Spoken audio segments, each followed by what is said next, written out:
Bagaimana kalau kita datang ke kuburan orang tua, kali kerabat, kemudian kita membaca Al-Fatihah? Baca Al-Fatihah nggak ada contoh. Al-Fatihah untuk orang mati nggak ada contoh dan nggak akan sampai. Imam Syafi'i mengatakan demikian. Sebagaimana dikatakan oleh Al-Hafidz Ibnu Katsir ketika menafsirkan ayat dalam surah An-Najm ayat 39, wa an laisa lil insani illa ma sa'a. Seseorang tidak akan mendapatkan apa yang diusahakan. Kata Ibnu Katsir bahwa Imam Syafi'i berpendapat bahwa nggak bisa orang mengirimkan bacaan atau pahala kepada orang, nggak bisa, nggak akan sampai. Masalah ibadah kembali kepada masing-masing orang. Jadi Al-Fatihah nggak sampai. Begitu juga yang lainnya, bacaan Al-Quran. Kadang-kadang orang sudah meninggal dibacakan Quran. Orang disuruh membaca Al-Quran di mana? Di rumah. Terutama surah Al-Baqarah, di masjid baca Al-Quran, bukan di kuburan. Al-Quran ini diturunkan oleh Allah untuk ancaman kepada siapa? Orang hidup, orang mati. Di surah Yasin ayat 70 Allah berfirman, liyunzira man kana hayyan wa yahiqqal qawlu 'alal kafirin. Bahwa Al-Quran diturunkan Allah untuk mengancam orang yang hidup, hayyan, orang yang hidup, bukan orang mati. Kok orang mati dibacakan Quran? Manfaatnya apa? Nggak ada manfaatnya. Disuruh kita baca Al-Quran di rumah kita. Kata Nabi, la taj'alu buyutakum maqabira inna syaitana yanfiru minal baiti alladhi tuqra'u fi suratul Baqarah. Jangan kamu jadikan rumah kamu seperti kuburan. Sesungguhnya syaitan lari dari rumah yang membacakan surah Al-Baqarah. Nggak ada para sahabat membacakan Quran di kuburan, nggak ada. Kemudian juga mengirimkan Al-Fatihah kepada Nabi juga nggak ada. Ini kan banyak orang setiap hari dari majelis ila hadratin Nabi Al-Fatihah. Dari mana dalilnya? Dari mana dalilnya? Dari mana? Yang disuruh kita membanyakan apa? Sholawat kepada Nabi, bukan baca Al-Fatihah. Kenapa enggak Al-Baqarah? Kenapa enggak Ali Imran? Kenapa enggak An-Nisa? Kenapa enggak Al-Maidah? Kok Al-Fatihah? Enggak ada dalilnya. Di Quran maupun di hadis Nabi yang sahih, enggak ada para sahabat kumpul, ayo kita baca Al-Fatihah untuk Nabi. Enggak pernah ada. Enggak ada seluruh riwayat yang demikian dan enggak akan sampai. Perhatikan, yang Nabi mau kepada umatnya apa?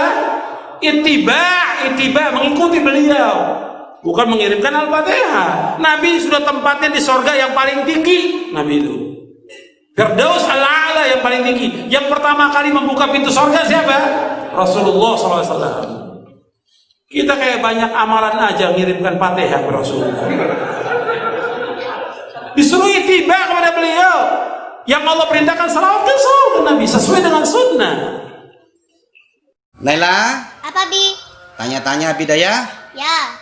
Menurut Naila, kirim pahala kepada orang yang meninggal, orang lain yang meninggal, itu boleh apa tidak, Naila? Boleh, Bi. Bahkan sangat-sangat dianjurkan. Oh gitu tak, Naila? Ya. Tapi ada itu, Naila, orang-orang sekarang, bahkan katanya ustadz Naila, ulama Naila, itu mengatakan itu nggak boleh, bid'ah, haram. Itu gimana itu, Naila? Mungkin orangnya kurang piknik, Bi. Ya nggak boleh ngomong gitu, Naila. Itu namanya mencaci memaki, Naila. Oh iya, Bi, maaf, Bi, maaf. Naila yang salah. Ya dah, gini aja dah. Ada nggak sih dalilnya kirim pahala kepada orang yang meninggal tuh, Naila? Ada, Bi, dalam kitab karangan Imam Suyuti, kitab Jami'us Shaghir, dikatakan lau kana musliman fa'aqtum anhu au tasaddaqtum anhu au hajjtum anhu balaghahu dalik. Gimana itu artinya itu, Naila? Kalau ada orang Islam yang meninggal, Bi, syaratnya harus Islam. Ingat, Bi, Syaratnya harus Islam. ya, terus gimana? Kamu memerdekakan budak untuknya, kamu bersedekah untuknya, Ya. kamu berhaji untuknya, maka pahalanya akan sampai kepadanya. Oh iya iya. Itu dalam kitabnya Imam Suyuti ya? Ya. Jami'us Shaghir. Tapi orangnya rata-rata, Naila, orang sekarang itu kalau nggak Sahih Bukhari, Sahih Muslim itu nggak mau itu, Naila, katanya, Naila. Oh, Abi minta yang Sahih Bukhari dan Sahih Muslim. Ya, coba ada nggak yang Sahih Bukhari, Sahih Muslim? Tentu saja ada, Bi. Gimana yang Sahih Bukhari, Sahih Muslim? Inna ummi uftulitat nafsuha wa adunnuha law takallamat tasaddaqat fahallaha ajrun in tasaddaqtu anha qala na'am. Itu dalam Sahih Bukhari ya. Ya. Gimana itu maksudnya Naila? Pada suatu hari ada sahabatnya Kanjeng Nabi yang bertanya kepada Rasulullah. Ya. Rasulullah, ibu saya meninggal mendadak. Apakah saya boleh mengirim pahala kepada ibu saya? Pahala sedekah ya maksudnya ya. Ya. Terus Kanjeng Nabi jawab gimana? Kanjeng Nabi menjawab, ya boleh. Naam, boleh. Ya. Oh iya ya. Oke. Itu yang dalam Sahih Bukhari, Sahih Muslim ya. Berarti ada ya Naila ya? Ada. Tapi gini lagi Naila, mereka yang nggak maunya itu kayaknya bertentangan dengan Al-Quran itu loh Naila. Al-Quran yang berbunyi wa alaisa lil insani illa masa'a, bahwasanya manusia itu hanya mendapatkan apa yang dia lakukan, apa yang dia usahakan, apa yang dia amalkan. Itu gimana Naila, katanya bertentangan dengan ayat itu Naila? Oh, itu Al-Quran surat An-Najm ayat 39 itu kan, Bi? Ya betul. Abi, kalau membaca Al-Quran, jangan pakai tafsirnya sendiri, tapi pakai tafsirnya ulama, biar tidak tersesat. Oh iya, An-Najm ayat 39 itu tafsirnya gimana itu Naila? Itu banyak pendapatnya, Bi. Banyak pendapatnya. Ya. Coba pendapat yang pertama.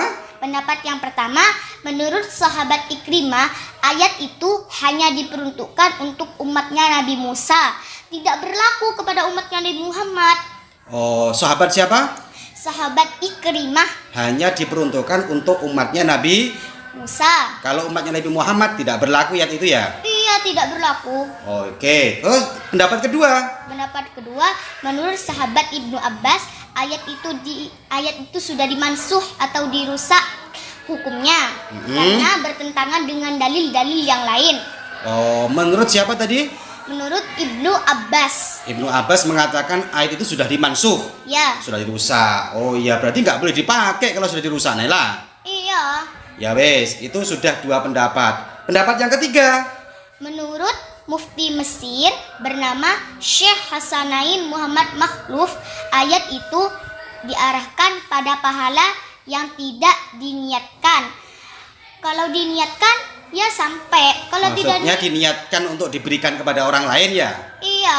Oh, kalau diniatkan, Kalau diniatkan, ya sampai. menurut siapa tadi? Menurut Mufti Mesir. Ya, Mufti Mesir bernama Syekh Hasanain Muhammad Makhluf. Oh, Syekh Hasan Muhammad Makhluf, kalau diniatkan berarti boleh dan sampai ya. Ya, Terus pendapat selanjutnya ada lagi. ada. Siapa? Menurut Robi bin Anas, ayat itu hanya diperuntukkan untuk orang-orang kafir. Imam siapa? Imam Robi. bin Anas, Oh, ayat itu hanya diperuntukkan untuk orang-orang, kafir.